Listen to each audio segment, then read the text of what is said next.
And so the Fed, they're hunting them down, trying to remove what they're doing. And then after they do what they do, then they'll come back and talk to the client, again, business owner, and say, oh, by the way, we broke into your building and sorry, we destroyed a bunch of stuff. We shut down your plant floor. Didn't mean to, but we had to go get these bad guys. Yeah, I'm with you. That's just generally my impression, is because the government has changed tactics. And are those tactics that they're using add more risk to the OT environment if you're not managing it appropriately? I'd say they don't even realize that they're impacting companies' business to produce the goods that they make. They're not sure. They don't care. That very first lesson from the field, which was, the scanning disruption to prevent disruption. So how does it go? The cure is just as bad as the disease.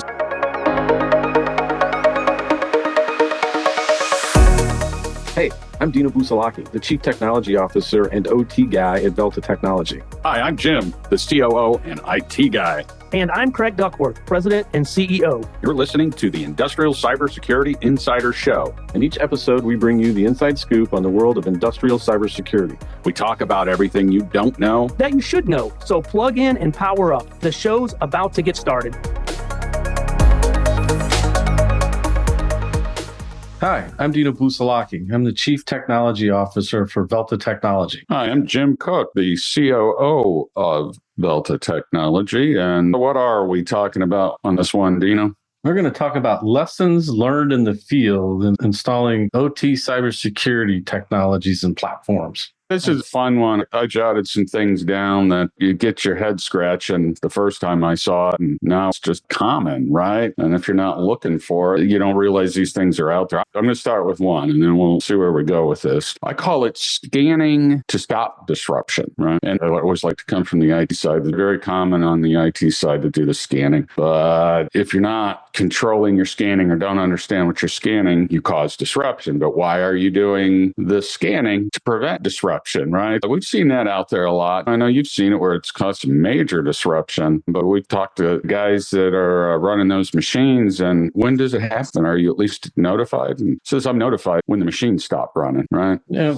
it's IT applying their best practice to try to discover and learn about all the assets that are within their view of the environment that they're responsible for. Just unfortunately, they capture the OT stuff that's been connected up over the last several years due to digital transformation, Industry 4.0, remote access requirements, especially with COVID. And to an IT person, it's normal procedure for that, right? Pen testing, that type of stuff where they're scanning, trying to discover assets. And the challenge is when you hit an OT network and you do that, it can cause PLCs, for example, to fault or go safe, because if they can't communicate within a timely manner to a machine that's got very tight tolerances on communications, they will fault and they will go safe. And so that's one issue that you'll find. And so for IT, even those that have learned their lesson and have created exclusionary lists that say these are the networks to stay away from, how do you keep it pristine? Because over time, things change. People change, technologies change, things get updated, new networks come online, and all of a sudden you find it happening again. And so the intent is these OT IDS, intrusion detection system platforms, as advertised, not marketecture, are designed to be passive. There's a reason why they're passive.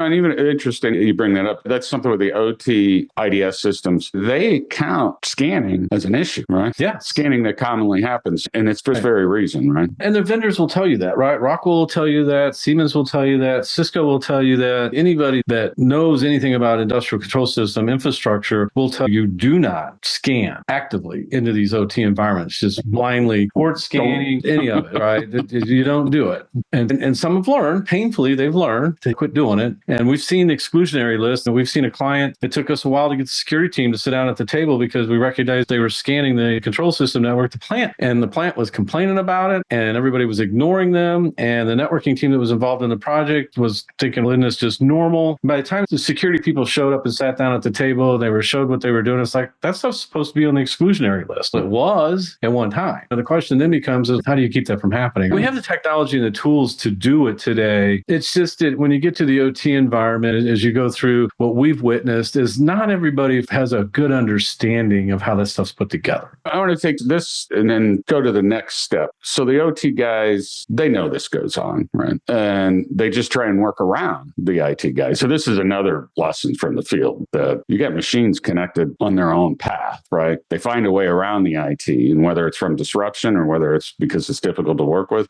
or it's just easier. We've seen this where those machines are plugged into, say, a vending network, right? Yeah, take Fastenal machines. They're out there providing PPE, for example, right? And it's down inside the plant. And it's very easy to connect it within the confines of that plant network that's right next to the networks that the control systems are that are probably also connected to the same network. And that's where you'll find those things that have remote access up and out. You'll find cellular modems in those things that have access out, but they're still connected to the plant network or the customer network per se. And so it's not uncommon. We find it all the time. It's so easy. Somebody's looking for a jack to plug something in, an Ethernet jack, and the next thing you know, somebody's doing exactly that. When I plug it into this, people call me and they don't help me fix my problem. When I plug it into this, they may open up other problems, but at least they get their machine back running. And then you listen to some IT guys sit there and go, we have network access control, right? We got NAC. You plug in, and if you're not recognized or you don't have the right credentials, you don't get on. And it's like, on whose network? Your network? What about plant network? But for them, we're going towards NAC. We're looking for segmentation. It's, you're not there. And even if you are there or move in that direction, how do you stay there? Because these are not static environments. They're very dynamic. We've been working with a client, the plant manager told us he's got people from all over the world accessing his plant floor every single day. Right. Think about that for a second. And he doesn't know what they're doing. And IT doesn't know what they're doing, but they're in there every day. Yeah. They show up on site, they remote in. And so when you go down, and so what is that person doing? So when you get in there and there's unsecure protocols, there's open ports, there's host scans, you got the login failures and monitoring that stuff, default passwords, unencrypted passwords. We find all of these insights demonstrating the vulnerabilities and weaknesses in this environment. And who's doing anything about it? If you don't know it exists, how are you going to chase it down and try to solve the problem to fix it? Right. Interesting point from there is you're not going to find it till you get out there on the floor, right? Because those plant managers aren't broadcasting that back through the organization, are they? No. They're not going to say, hey, just so you know, daily reminder, we had who knows who come into our network last night and work on our machines. We don't know. That's something they don't share, but you got to find that out when you're on the floor, right? Yeah, it's just like the conversation we had recently about the Apple devices, right? Now, somebody would look, when you see an Apple device, if it's connected to the BACnet network, which is the environmentals of the building system or some testing system that you have because of the type of business you're in, and that's connected to the network, then all of a sudden, you do have a Mac sitting out there that's not being monitored. There's no EDR and there's nothing, but it's connected to your network within that environment. And somebody would sit there and go, those tablets are not OT assets. Well, okay, now from a risk perspective, who owns that? And this is where you get the deer in the headlight look. IT didn't buy that, and we don't use that asset. And OT's using that asset, and it's valuable to what they're doing. But they're not the security team. Right. It's not their responsibility. Right. Nobody's telling them, you've got to do a better job of being cybersecurity experts and professionals in your environments. Here's some money. Here's some tools. So here's some expertise, skills, any of that stuff. No, they're just worried about getting it out the door and making sure that machine's running. And they've been taught, OT's been taught over the years, because I've witnessed this, I've lived through this. What the controls people will do is they'll just put multiple network interfaces on their equipment. That's how I keep IT out of my hair, right? I put two NICs in my PLC. I'll put two NICs in my server. I'll put two NICs in my engineering workstation. And now I have a device that straddles both worlds. And IT is not responsible or accountable for the other side of that house. But yet, the machine is connected to their network. So now it's a conduit, either way, up or down, and they choose to ignore it. And that kind of leads to this other point that I wanted to touch on, which was, I mentioned before, they're not advertising certain things, right? Because sometimes they're afraid of it going away, right? And we see this all the time. We'll be walking on the floor and, well, is that machine connected, right? You open it up and so what's that? But yeah, it's just connected, but can I leave it there? And we're in the business of identifying these things and offering up mitigations on how to handle that. But again, they're not going to advertise. They're not going to communicate it because they've been successful working around the IT controls and the IT network and the IT support, and they've been successful doing it. They want to keep doing that. They don't want that other headache that you said where everybody sits around who is responsible. Yeah, ultimately, you think it'd be the senior leadership who I think that have been misinformed by their teams by assuming that the message coming to them is that we're air gapped. Those things aren't connected to my business system network. Those things are separate, right? They must be separate because obviously there's different groups managing them. So they have to be separate. Somebody needs to inform them that either they're being lied to or that's just the ignorance within the organization doesn't understand what they've done to themselves, right? Because everywhere we go, there is nobody immune from the things that we find that when I listen to one thing, I just take it with a grain of salt and say, yeah, okay, I'm taking notes. I'm listening to you. Now let's go see what's really going on versus reality.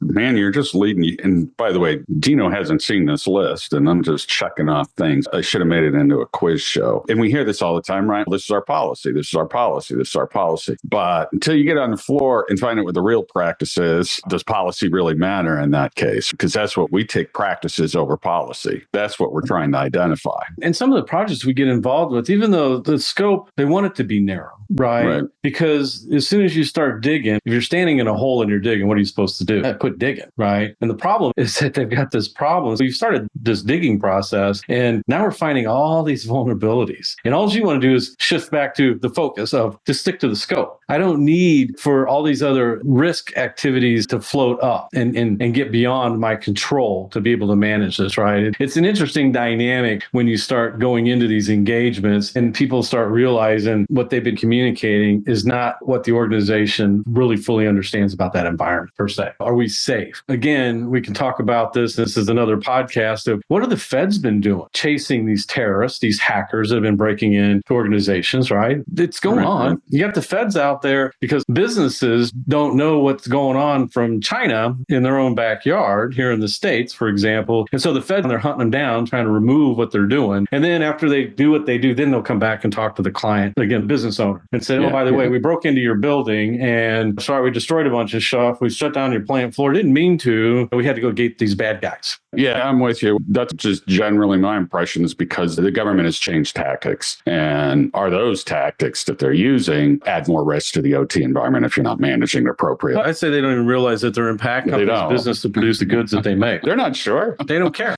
That very first lesson from the field, which was, the scanning disruption to prevent disruption. So how does it go? The cure is just as bad as the disease, something like that. Yeah. Anyway. We'll save that for another podcast. We've got some good stuff on that. Another thing that we always hear, you were mentioning outside access, but we'll go into places all and there's no outside access. And then you got to answer the question, who fixes that machine? Well, except for this. And I think in addition to that, I'm saying the majority of the machines, I'm thinking back, at least in the past year, the panels we've opened up, they all have remote access built into the machine, right? And if you told an IT security person that you got 6 different methods of remote access and who knows who has those IDs, and like you were mentioning before, the plant managers know people are coming in, right? But do the IT security guys though? No. So what's his job at that point when something like that happens? What power do they really have when that somebody over in India has remote access to your plant floor, unfettered, right? You have no idea what they're doing once they're in there. Oh, no, by the way, this machine is actually connected to the enterprise network of the organization, right? It's connected. So what's your job at the end of the day? What are you supposed to do? This violates policy, every bit of it. The risk is ridiculous. What's more important? You going out there and ripping that remote connection out of there, or let that piece of equipment shut down, and which might ultimately shut the plant down. And now you're losing hundreds of thousands of dollars or millions of dollars a day or whatever it is. What is your role when it comes to that? We had a CIO. What did they say? If there's a machine connected to the internet, why should I care? It's the thing, because their scope, you mentioned before, the scope is, okay, I'm just worried about stuff on my network. This gets to that overlapping security resilience and operational resilience, right? And okay, your scope should be the business, right? Not just what's connected to your network. Yes, those are vectors, but if your scope and you're providing security services for the business, that's why you should care, right? Because somebody has the ability, 15-year-old kid can send 500 camera video streams to your PLC that's sitting on the internet and shut that piece of equipment down. It's sitting at a key critical spot within your plant that if that machine goes down, your plant starts slowing and then it stops. When that response was given, that CIO didn't have a response to that. It wasn't like they were going to cop and say, oh yeah, you're right, that's a bad idea. They said nothing. That's the chasm that they have to cross at some point to go, what is my role, just my network, that what I can see and what I know. That's the whole point. Right. About the security. Really, what's your job? When it comes to OT, if you find bad stuff, what are you going to do about it? The plant's going to tell you, if I don't have this, plant shuts down. Who trumps who at that stage? We know who wins every time, right?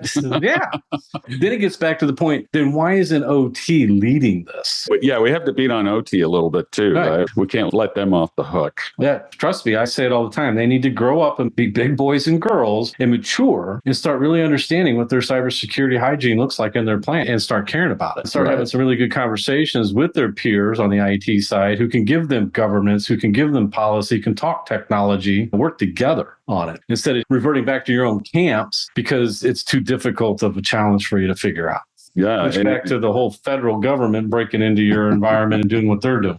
Yeah, definitely. They need to work together and recognize it. I think we've said this before, awareness and having those discussions together on how to move it forward, because it can be a difficult discussion and it can be difficult to get your proper controls in place or mitigating controls, whatever that might be. And why we always say you got to be moving forward. Think of it as a continuous improvement. They need to get together and keep moving it forward and keep getting it better. You can't just assume we put this in place and that should fix it. Just a simple fix from the IT side could take months on the OT side, whether it's response or mitigation or remediation or everybody's patch management, right? It's not that easy. So it takes a little bit of different skill set and takes a little different perspective, right? Yeah. It has to be part of the culture, right? Yeah. And because people come and go. I think how many people we've been working with just to go over the past year. Facilities guy's been on the job 6 weeks, right? He knows this much about that environment that he's working in when it comes to this conversation. Same thing on the IT. We see the same thing on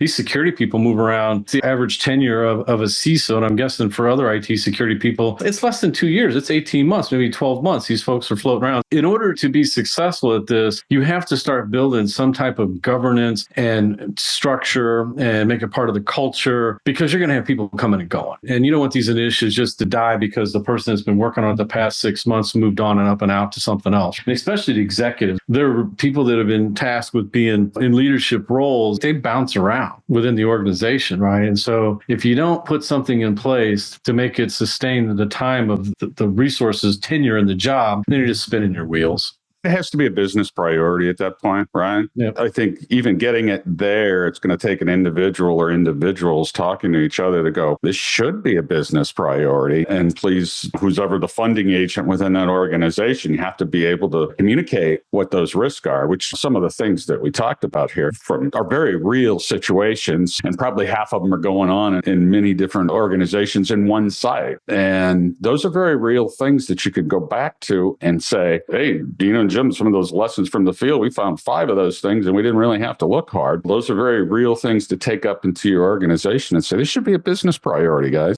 And it is a core competency, right? Are you pursuing a core competency in this realm? Are you going to rely on third parties to help you with this? Do you have your in-house legal? Do you have in-house legal, or do you rely on just using legal when you need it? Because you're going to need that as you start moving forward. We were talking about people coming in and from all over the world at any time in any of those devices. It was a 5-minute discussion with the plant manager. I know that, right? And that's what they said. So those are very real things that you have to be a detailed person to understand, to go, hey, wait a minute, is that good for the organization? On one hand, we're keeping everything going, but from a security standpoint, we need to come together and say, let's figure out how to address this and make it a business priority. Now that it's a business priority, let's start digging deeper. Let's find that knowledge base that we need to move it forward, which is where we generally come into those areas, right? Which is, we think we have a problem. Can you guys help identify those things? And it's whether through a combination of us being on the floor and cracking those panels and looking at it and tying it back to their network and running IDS devices or defensible architecture, any number of things. Man, there's just so much to pick from, but you have to go, these are very real things, and we see them all over the place. And you bring up a valid point. Who are you interviewing? You're not interviewing the IT guys. No. Be realistic. What are they going to tell you? You don't already know, right? You can see the technology that they use and the roles that they have, networking person, security person, program project management person. You can look at their IDFs and look at their data center and a plant and see how they put things together. Who do we go interview? Who is it that we go and talk to discover this stuff? It's the plant manager, his or her direct line managers, right? Facility it's the engineering managers. team. Who takes us around and pops open those panels, right? The AJs of the world, right? The guy that's got all the keys to all these 50 machines that you got out here and knows what those machines do and when they run and when they go down. Right? If you're not doing that level of discovery and interviewing, then you're never going to get there. Right? You're just not. And that's the job. OT cybersecurity is what I just described. It's not sitting and talking to CIO, CISO, and their networking team and this much of it. That's a piece. The bulk of the work is going out there. Because one plant and going and talking to that group of people, you're going to get a whole different flavor and story at another plant, even within the same organization. Right. It's maybe something a little different, that this plant's 7 years old, this one's 15 years old, that one over there is 30 years old, this one here is under construction. They're different. So that conversation has to be had with each one of those. really get to the task of what are these assets doing? What are the risks and vulnerabilities associated with them? How are they connected? How do they interact with one another? How's the OEM involved? What's the remote access look like? There's a whole bevy of things that you got to go through in order to get this story figured out.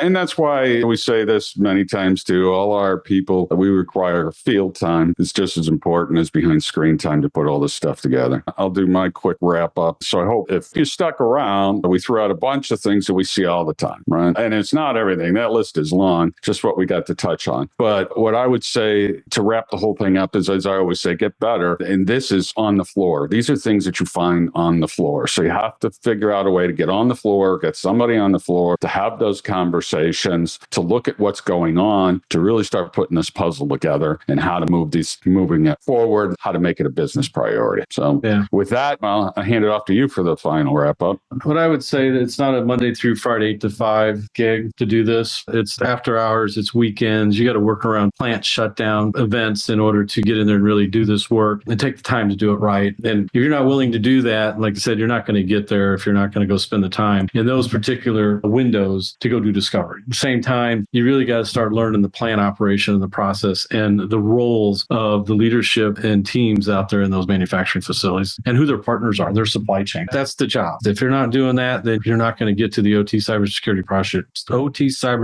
posture you're after. All right. Thanks, everybody, for attending. And until the next podcast, appreciate you listening. Thanks for tuning in to the Industrial Cybersecurity Insider Podcast. To stay up to date with our latest episodes, be sure to click the follow or subscribe button now. And if you found this podcast helpful or have a topic you'd like us to cover, please leave us a review or let us know. If you're interested in learning more about Velta Technology and how you can get safer sooner, visit veltatech.com. That's VELTA tech.com. Thanks again for listening. See you next time.